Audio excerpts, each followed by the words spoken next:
Selamat datang kembali di channel Zidan. Di video hari ini saya akan melanjutkan alur cerita The God of Level Assassin chapter ke-38 sampai 39.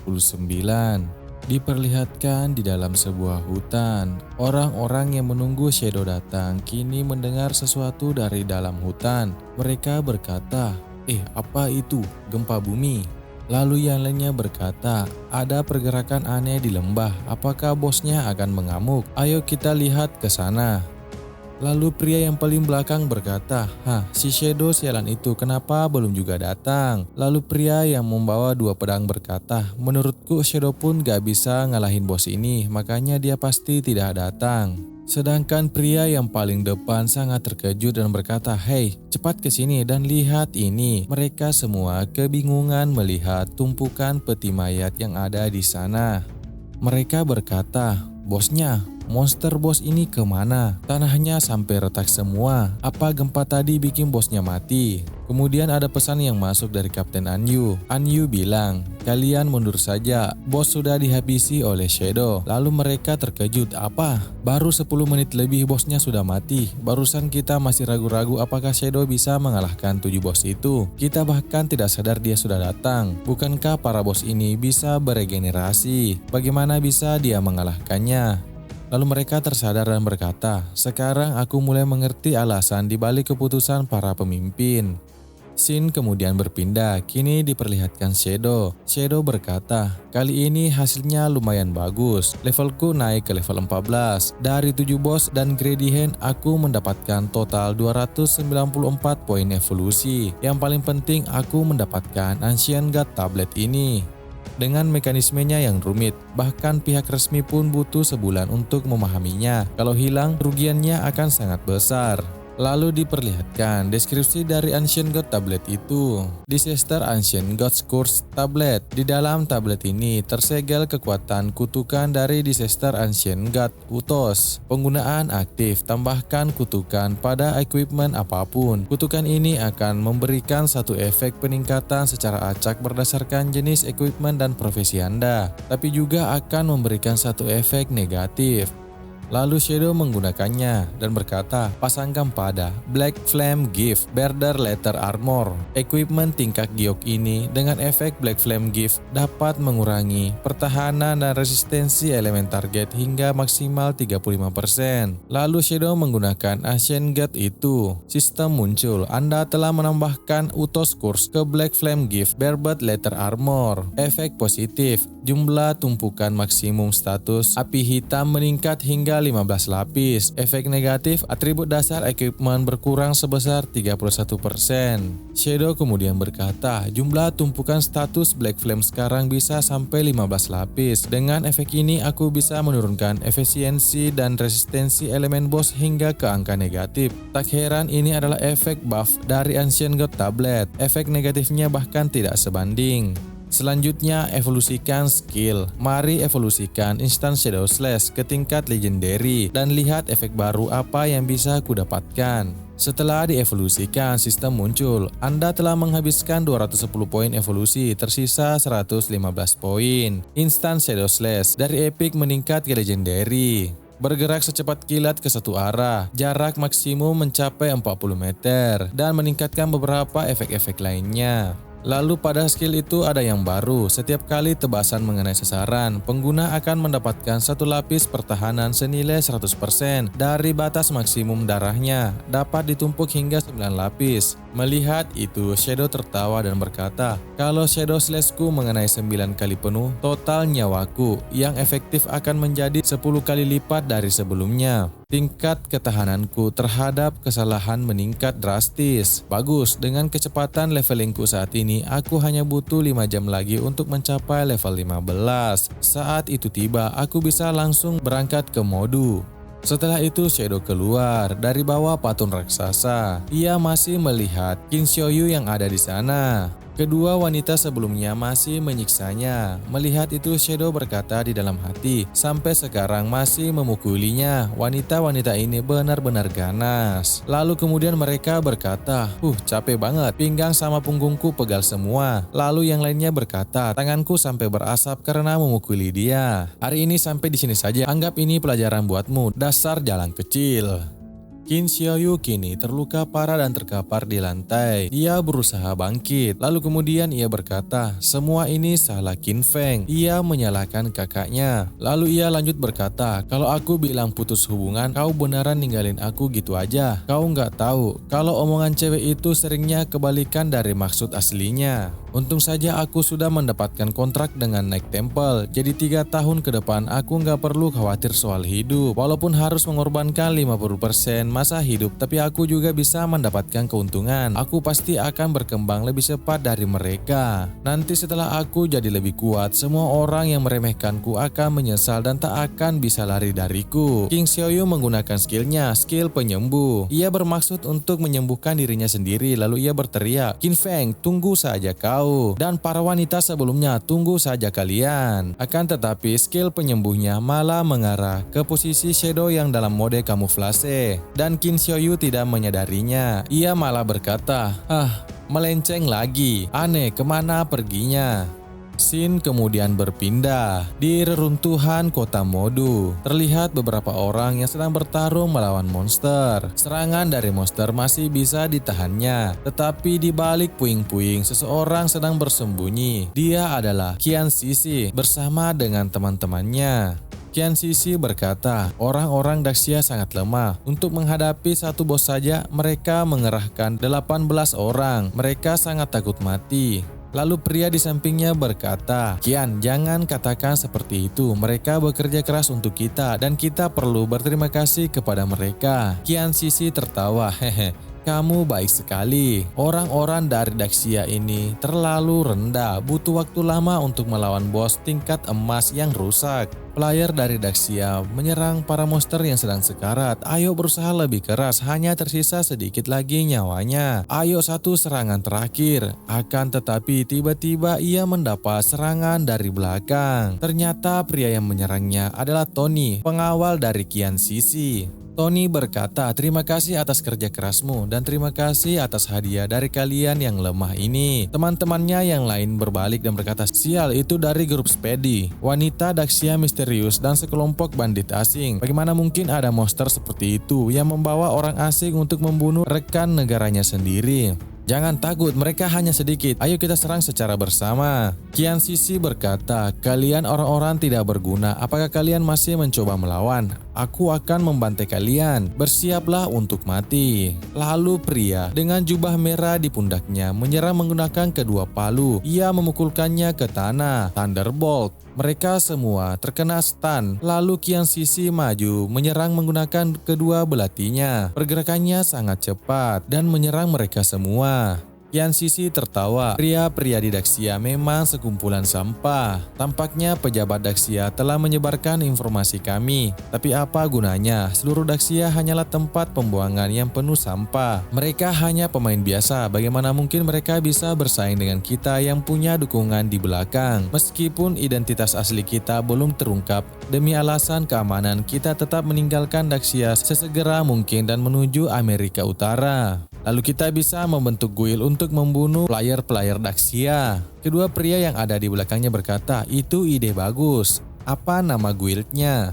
Qian Sisi berkata, sebut saja Alice. Sekian untuk hari ini, saatnya untuk keluar dan berpesta. Untuk pendirian Alice Guild, ayo lakukan sesuatu yang besar. Scene kemudian berpindah. Shadow mendapatkan pesan dari Kapten Anyu. Anyu berkata, bos, harga tempat persembunyian itu sudah diperbincangkan. Bisakah kita membicarakannya? Shadow menjawab, oke, berapa banyak? Anyu bilang 1.500. Shadow menjawab, terlalu rendah. Lalu Anyu berkata lagi, aku sudah bilang 1.500 itu terlalu rendah. Jadi aku berdebat dengan semua orang dan berhasil mendapatkan 2.000 untukmu, bos. Shadow menjawab, oke, mari bertransaksi di patung tengah reruntuhan. Lalu Shadow berkata di dalam hati, si Anyu ini licik juga, masih mau nawar harga dariku.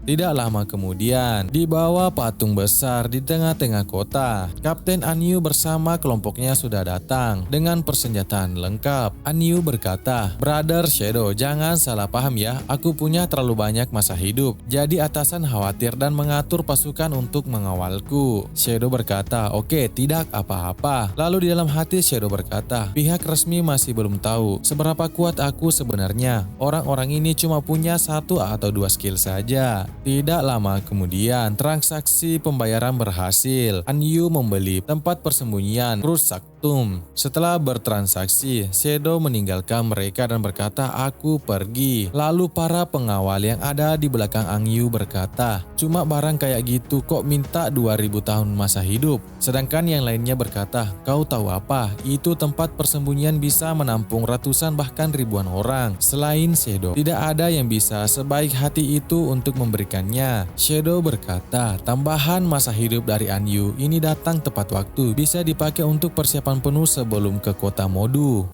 Shadow menggunakan banyak masa hidupnya untuk meningkatkan levelnya serta meningkatkan beberapa kemampuannya. Shadow kemudian berkata, "Kecuali equipment yang belum diekstrak, skill dan levelku sudah tersinkron semua. Kemampuanku di dunia nyata sekarang hampir sama seperti di dalam game." Lalu sistem muncul, peringatan, tingkat kelaparanmu telah mencapai 90%. Lalu Shadow berkata, "Sudah terlalu lama tidak makan, mending lockout dulu dan cari makan." Shadow telah lockout dan kini di dunia nyata, di tempat penginapannya, Shadow atau Qin Feng kini sudah terbangun. Shadow terlihat bingung karena ada 2 orang di depannya. Lalu pria yang berambut merah berkata, "Bos, anak ini sudah sadar." Lalu mereka menghampirinya, "Hei bocah, serahkan masa hidupmu, kalau tidak nasibmu akan sama seperti orang-orang lain di hotel ini." Pembajakan masa hidup bagi mereka semua yang ada di hotel. MC kita Shadow cerdas karena di tempat tidurnya ia mendirikan sebuah perlindungan. Lalu pria yang botak berkata, "Hehe, dunia kiamat memang menyenangkan, bisa membunuh orang sesuka hati." Qin Feng terdiam dan menatap tajam ke mereka. Lalu pria yang berambut merah berkata, "Lihat-lihat apa? Cepat serahkan masa hidupmu." Lalu ia berkata, "Bos, aku pengen banget ngebacok dia. Sial, bocah ini ketakutan sampai bego. Sudahlah, bunuh saja." Akan tetapi, tiba-tiba aura terpancar dari Shadow, Dark Knight. Lalu tempat itu tiba-tiba runtuh. Shadow muncul sambil memegang sebuah makanan. Ia berkata, "Semakin banyak kekuatan yang diekstraksi ke dunia nyata, semakin besar pula energi yang dibutuhkan tubuh. Dengan kekuatanku saat ini, makanan biasa seperti ini sudah tidak bisa memuaskanku lagi. Setelah menyingkirkan Qian Sisi dan guild miliknya, aku harus cari cara menemukan Divine Bestowal Book. Tapi Qian Sisi sangat licik, jauh lebih sulit ditemukan dibandingkan Song Fei. Oh iya, sebelumnya aku menerima quest, bunuh Deathstrom. Aku bisa menggunakan ini untuk memancing dia keluar. Masih lapar, sebaiknya aku pergi ke kota Modu dulu, sekalian cari makan di jalan." Scene kemudian berpindah di kota Modu. Terlihat Qian Sisi berkata, "Baby, kalian sungguh luar biasa. Setelah pertarungan hebat dengan kalian, aku bisa tertidur nyenyak dan bermain game. Perasaan ini sungguh luar biasa." Kedua pria itu berkata, "Qian, keterampilanmu juga tak tertandingi. Kamu benar-benar crazy hot chicken." Lalu Qian Sisi menerima sebuah pesan yang berkata, "Nona Qian, Shadow mengirim pesan. Qin Feng sudah mati. Dia bilang akan bertemu di dunia nyata, di kota Modu, menyerahkan kepala Qin Feng kepadamu, lalu menagih sisa bayaran." Qian Sisi berkata di dalam hati, bertemu langsung dengan Shadow itu terlalu berbahaya. Lalu ia membalas pesannya dan berkata, "Tidak perlu bertemu langsung, cukup kirim foto saja." Lalu bawahannya membalas, dia bilang dia tidak pakai ponsel, takut dilacak oleh pihak berwenang. Lalu di dalam hati Qian Sisi berkata, jadi begitu, Shadow juga bermusuhan dengan pihak berwenang. Akhir-akhir ini pihak berwenang semakin gencar menangkap kami. Jika bisa memanfaatkan kesempatan ini untuk menarik Shadow ke guild Alice, maka Alice akan semakin kuat. Qian Sisi kemudian mengirimkan koordinatnya dan berkata, "Beritahu Shadow, aku akan bertemu dia di dalam game dulu." Qian Sisi punya sebuah rencana. Ia berkata, "Aku akan mengatur satu game terlebih dahulu untuk mengujinya dan lihat sebenarnya Shadow itu seperti apa." Tidak lama kemudian, kini Shadow sudah tiba di kota Modu. Setelah menerima pesan, Ia berkata, bertemu di dalam game. Kian Sisi perempuan itu memang licik. Koordinat ini adalah Evil Spirit Academy. Jaraknya tidak jauh dariku. Lalu Shadow mengikuti keinginan dari Kian Sisi. Ia masuk ke dalam game bersama dengan tunggangannya. Ia berkata, mari kita lihat trik apa lagi yang bisa kau mainkan. Di sebuah tempat reruntuhan kota Modu, Evil Spirit Academy, Shadow sudah tiba bersama dengan serigala kegelapannya. Lalu terlihat kelompok Kian Sisi bertemu seseorang di bawah. Shadow hanya melihat dari atas. Orang-orang yang ada di depan Kian Sisi berkata, kami pihak resmi sudah mengunci target kelompok kalian. Aku sarankan kalian menyerah sekarang. Jika tidak, kami akan mengambil tindakan militer. Kian Sisi berkata, Tian Xingjian, pulang dan beritahu semua laki-laki dari kota Daxia kalian. Suruh mereka mengingat ini baik-baik. Kami bukan lagi dari grup sepeda. Sekarang kami adalah Guild Alice. Kami Guild Alice khusus untuk membantai para pria rendahan dari Daxia sepertimu. Sambil membuka sebagian pakaian Kian Sisi menunjukkan ke arah mereka. Para pria yang ada di sana langsung mengeluarkan sirup dari hidungnya seperti Om Sanji. Mereka kemudian berkata, sialan, kalian terkutuk. Pemerintah Daxia pasti akan menghukummu sesuai dengan hukum. Tak tahu malu, berani sekali. Tetapi mereka tidak bisa menahan godaan dari Kian Sisi dan berkata, sayang, kau ini terlalu berani ya. Kian Sisi semakin menggoda mereka dan berkata, hei, musim panas yang besar akan datang ke sini.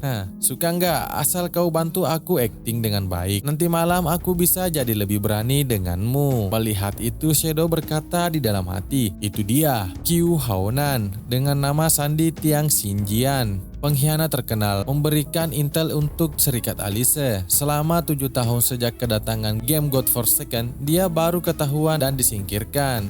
Tian Xingjian kemudian berkata, kalian, kau keras kepala, hari ini kami pasti akan menangkapmu.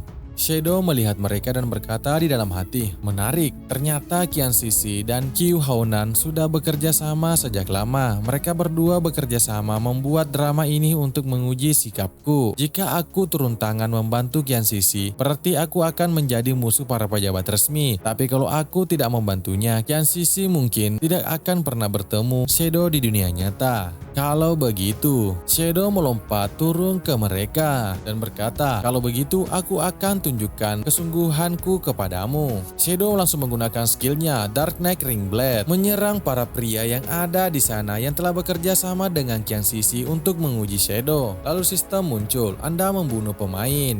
Apa yang terjadi? Lalu Shadow muncul tanpa menggunakan kemampuan kamuflasenya. Ia berkata, halo, aku adalah Shadow. Sekian dan sampai jumpa di chapter selanjutnya.